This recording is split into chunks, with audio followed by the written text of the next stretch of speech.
ត្រូវដឹង10ចំណុចនេះសិនមុននឹងសម្រេចចិត្តថាគួរទៅលេងកោះបាលីឥណ្ឌូនេស៊ីដោយមិត្តភ័ក្តិខ្ញុំអីទៅដល់ពលានគេហើយប៊ីសគេអត់ឲ្យចូលប្រទេសគេទៀតអញ្ចឹងរឿងខ្លះចាំបាច់ត្រូវតែដឹងហ្មងទី1គឺ arrival card យើងចាំបាច់ដាច់ខាតត្រូវតែបំពេញបែបប័ណ្ណ arrival card ចន្លោះពេល3ថ្ងៃ within 3 days មុននឹងយើងឈានជើងដល់ប្រទេសគេនេះត្រូវចូលទៅកាន់ website All Indonesia នេះចាំខ្ញុំដាក់ link នៅក្រោមឲ្យហើយរើស foreign visitor តោះមកយើងត្រូវបំពេញព័ត៌មានផ្ទាល់ខ្លួនជើងយន្តហោះថ្ងៃណាចេញថ្ងៃណាចូលកន្លែងស្នាក់នៅយើងអីជាដើមអញ្ចឹងទៅតោះមកវានឹងចេញ QR code ចេះឲ្យតែអត់ទាន់ចាប់ទេត្រូវដាក់ e-visa មួយចុចលើ apply for visa exemption ហើយគេនឹង email មកឲ្យមានទម្រង់បែបនេះតោះតែមានឯកសារ2នឹងបានទាំងអស់នេះអាចចូលប្រទេសឥណ្ឌូនេស៊ីបានចូល immigration អីហ្នឹងគេនឹងសួរហើយផាក់ខ្ញុំអត់ដឹង error អីទេគឺ scan ចូលប្រទេសគេអត់ចូលហ្មងតោះទៅជួបបុគ្គលិកគេមន្ត្រីអន្តរប្រវេសន៍អីចឹងទៅគេសួរនាំអី submit ឯកសារភាសាទៀតទៅបានចូលបានជួនទាំងអស់នេះត្រូវប្រយ័ត្នមែនតើឯកសារពីរមុខហ្នឹង arrival ជាមួយនឹង visa exemption ពេលទៅយកវ៉ាលីត្រូវមើលភ្លាមៗបញ្ជាក់ខ្ទេចដូចពួកខ្ញុំចំណុចទី2ចម្ងាយក្នុងការដើរលេងពីកន្លែងមួយទៅកន្លែងមួយនៅកោះបាលីពាក្យថាកោះមែនប៉ុន្តែបាលីគឺធំមែនតើមិនមែនកោះទូចៗដូចយើងទេអញ្ចឹងក្នុងការដើរលេងពីកន្លែងមួយទៅកន្លែងមួយកន្លែងគេល្បីហ្នឹងគឺចំណាយពេលយ៉ាងតិចណាស់1ម៉ោងតែភាគច្រើន2ទៅ3ម៉ោងចំណុចទី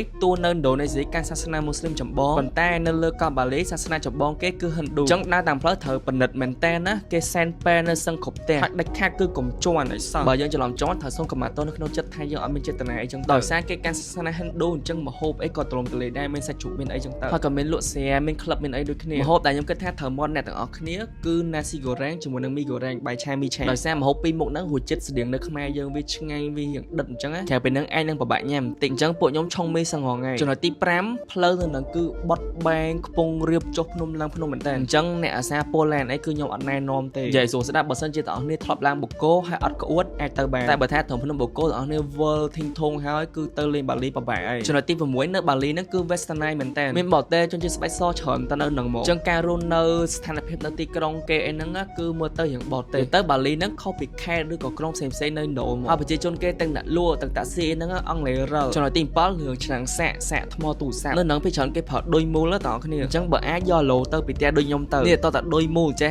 បានអាចដោតប្រើបានហើយនៅខ្មែរពេលច្រើនដុយ3ឬក៏ដុយសួយទី8បើសិនជាទាំងអស់គ្នាត្រូវទៅលេងកន្លែងណាមួយឬក៏ចង់ book tour ត្រូវ share តម្លៃឲ្យគ្រប់កន្លែងវិធីសាស្ត្រក្នុងការកក់សំបុត្រគឺមានច្រើនពេលខ្លះអាចកក់តាម WhatsApp cloak.com អីផ្សេងហើយតម្លៃ